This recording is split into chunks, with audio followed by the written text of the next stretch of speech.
is Honorable Malema.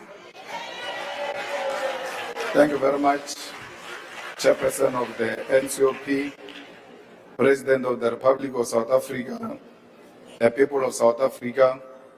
Mr. President, we warned you 8 years ago that the Oppenheimers and the Ruperts will neutralize you, and your legacy will be that you auctioned our country and its strategic asset to the highest bidder. You did not heed our warning. You have auctioned our sovereignty to asset management companies such as BlackRock, which is why you have praised for the growth of the JSE. You auctioned our country by selling our ports, our railway, our energy generation capacity to the private sector. And now you want to do the same with water. You do not take responsibility for creating jobs. You do not take responsibility for fighting crime. You do not take responsibility for infrastructure development, and you do not take responsibility for growing our economy.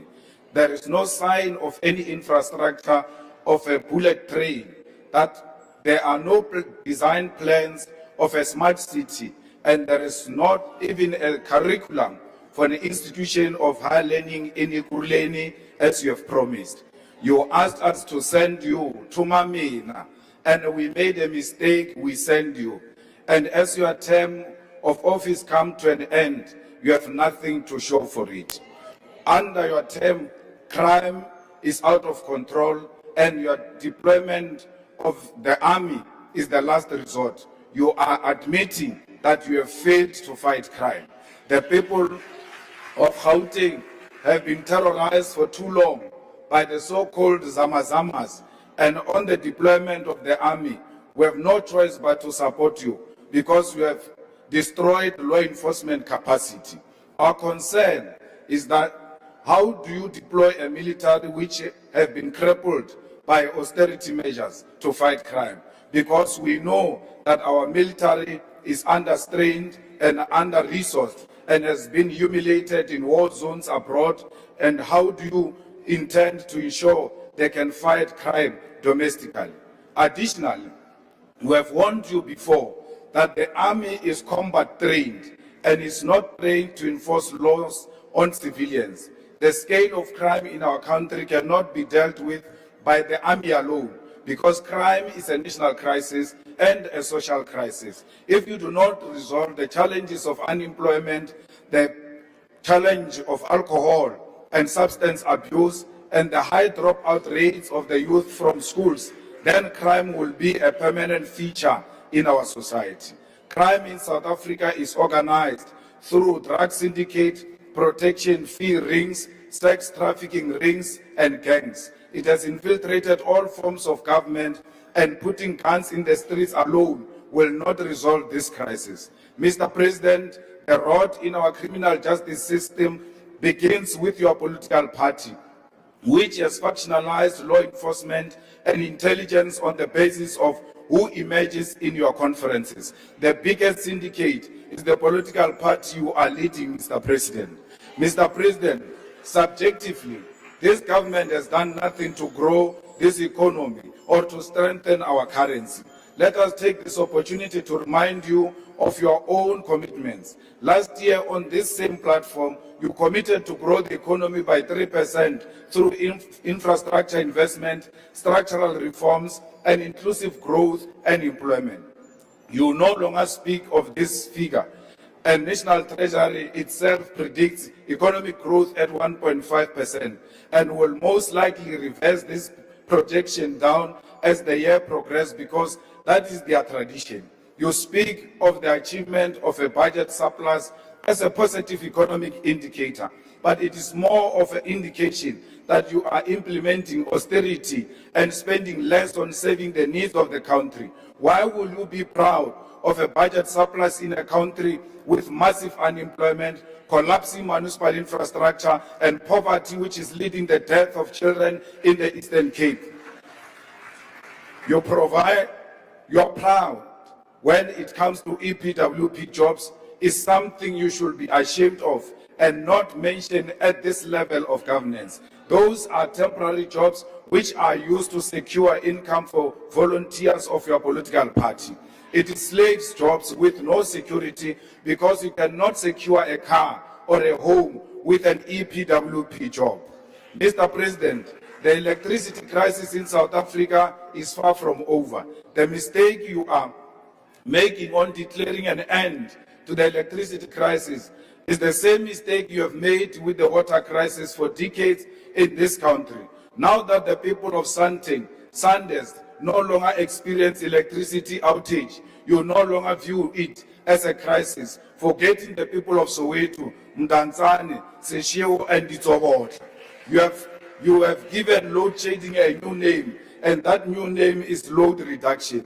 On top of that, you have lost control of the pricing regime of electricity, and NERSA is pronouncing an increase in the cost of electricity every few months. Your municipalities do not have an idea of the infrastructure they are seized with governing. It does not matter how many billions of rands you give them to revive water infrastructure. The fact of the matter is your minister and your mayors do not have the town planning, do not know the town planning of where water infrastructure begins and where it ends. This is why they respond to burst pipes and leakages as they happen and run after one pipe to the other.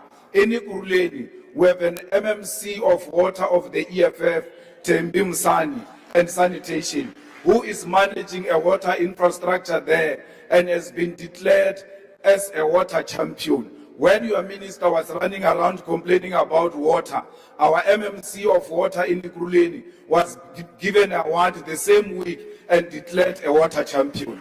Instead of benchmarking from the DA, which struggles to provide clean water to people of the city in this township, go and benchmark from the EFF department there in Ekurhuleni on how to fix the water crisis.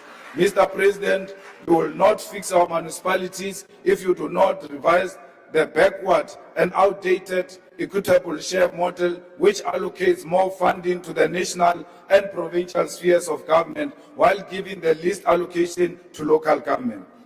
The idea that all municipalities can be self-reliant on revenue generation when you know you preside over a country that is massively deindustrializing and is suffering massive unemployment is misguided. We need to focus on strengthening municipal capacity, but in addition to that, focus on recovering revenue from major industries which consume electricity and water in bulk.